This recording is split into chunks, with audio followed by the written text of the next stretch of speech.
Vamos a hablar hoy de errores y equivocaciones, principalmente de Heracles, Hércules para los amigos. Bueno, hay allí en los mitos griegos una personificación del error que es Ates. Se trata de una divinidad menor que deposita sus pies sobre la cabeza de los mortales sin que ellos se den cuenta. Ates había sido castigado y arrojado del Olimpo por Zeus. El motivo era el siguiente: parece que Zeus había dicho que el primer descendiente de Perseo que naciera por esos tiempos sería dueño de la región de Micenas. Hemos contado esta historia, ¿no? Había dos muchachas justamente descendientes de Perseo que estaban embarazadas. Una de ellas era Alcmena, amada por Zeus, vamos a decirlo así, y la otra era Nícipe, amada por Esténalo, mejor dicho Esténelo, que era un 4 de copas, ¿no? Era la mujer de Zeus, celosa como siempre por las andanzas de su marido, hizo que se retrasara la gestación de Alcmena, la que andaba con Zeus. Recuérdese que recién pudo dar a luz a los 10 meses de embarazo. Entonces el que nació primero fue el hijo de Nícipe y Esténelo, que se llamó Euristeo y se quedó con Micenas, fue el rey de Micenas. Y el que llegó tarde fue nada menos que Heracles, Hércules para los amigos. Ahora bien, Ates era amigo de Hera y había distraído a Zeus para que no pudiera interceder en el alumbramiento de su amada. Y Zeus se vengó. Le cerró a Ates para siempre las puertas del cielo, lo hizo caer desde lo alto del Olimpo y cayó en Frigia, en una colina que desde entonces tomó el nombre de la colina del error. Del error. Sí. Y desde allí sale Ates para depositar sus pies en la cabeza de la gente, y que una vez verificado este fenómeno, se equivoca. Cada vez que uno se equivoca, por mucho que digan los psicoanalistas, o por mucho que diga Freud acerca de los actos fallidos, etcétera, etcétera, es porque Ates, la divinidad expulsada del Olimpo, ha posado sus pies en la cabeza del equivocado. Y vamos a contar algunas de esas equivocaciones. Hablemos primero de Eunomo. Aquí el error es claro y de consecuencias rápidas. A mí no hay nada que me guste más que un error claro con consecuencias rápidas. Sí. Porque son terribles los errores oscuros, que a veces pasan por verdades, cuyas consecuencias caen a gotas durante la eternidad. El caso es que Heracles, después de su matrimonio con Deyanira, vivía en la corte de su suegro, Eneo. Eneo era el rey de Calidón y provocó una desgracia. Heracles, que era una bestia, ¿no? Allí vivía un niño llamado Eunomo, que trabajaba como copero, quiero decir, servía a la gente. Eunomo se encargaba de tratar hospitalariamente a los visitantes y, bueno, a ver, sírvale una copita acá, y venía un gnomo, te servía una caña quemada. En una oportunidad parece que el niño derramó en las manos de Heracles agua tibia que estaba destinada a lavarle las patas y no las manos. Sí. Heracles se enojó y quiso castigarlo a este niño, Eunomo, y le dio un bofetón. Sí. Pero le dio con tal fuerza que lo liquidó al niño. Insisto, era una bestia Heracles. Y entonces tuvo que desterrarse, como era costumbre, para expiar aquel crimen.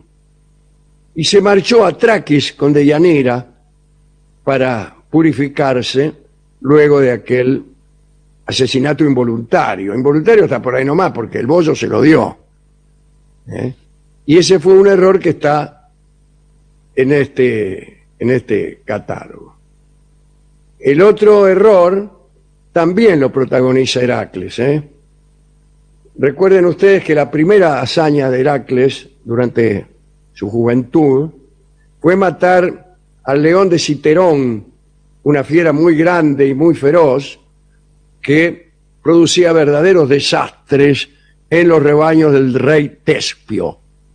Ningún cazador se atrevía a enfrentarlo. Heracles decidió liberar aquellas tierras de la bestia, se instaló en la casa de Tespio, el rey Tespio. Y así pasaba el día, pasaba la mañana y la tarde campeando al león, por la noche se iba a dormir al palacio. Al cabo de un tiempo lo mató nomás al león, ¿no? Sin embargo, el rey Tespio y su esposa Megámede, qué nombre, ¿no? Megámede. Sí. Aprovecharon la estadía de Heracles para otro propósito. Parece que los reyes tenían 50 hijas y querían tener nietos que fueran hijos del héroe. De Hércules. ¿No? De Hércules, sí. Lograron que Heracles se uniera a una de las 50 muchachas cada noche. Sí. En realidad, lo que hicieron fue, le mandaron una de las 50.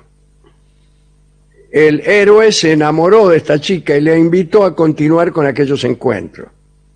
Le dijo, ¿qué te parece si continuamos estos encuentros todas las noches? Sí. Heracles pensó desde ese momento que se encontraba siempre con aquella muchacha. Pero ahí está el error. Sí. Se le había parado Ates sobre el valero. Todas las noches Megámede, la madre, se las arreglaba para introducir en la cama de Heracles a una de sus 50 hijas. Y así durante 50 noches. En la oscuridad, Heracles se unió con todas, pensando que eran la misma. Probablemente de algún modo lo eran, ¿no? Bueno. Y de este modo tuvo 50 hijos, los llamados Tespíadas. Yo creo que tuvo 51, porque una de ellas tuvo mellizos. Preguntarán ustedes, ¿cómo confundía una hermana con la otra? Bueno, siendo que por tratarse de 50, la mayor sería bastante más grande que la menor. También salta la pregunta de cómo se hace para tener 50 hijas, ¿no? Yo creo que no todas serían de la misma madre. Ah, bueno, claro. Pero la confusión de Heracles puede explicarla la costumbre de la antigüedad clásica de completar los actos venéreos en la más absoluta oscuridad. Claro, eso es el episodio de Jacob con sus dos mujeres, ¿no? No se acostumbraba a encender lámparas. Incluso algunos orientales acusaban a los griegos, como si fuera un gran pecado, el copular con la luz prendida. Discúlpeme. Bueno, el caso es que Heracles, a la criolla y al oscuro, no, en la verdadera oscuridad, no en esta oscuridad que conocemos nosotros, esta semipenumbra que reemplaza a la oscuridad verdadera en las ciudades, ¿no? Siempre uno está a menos de 5 metros de una lamparita. Sí. No Bueno, es total, pero en no. esa época sí. Sí. En la verdadera oscuridad, en la impenetrable oscuridad, todas las hijas de Tespio se parecían.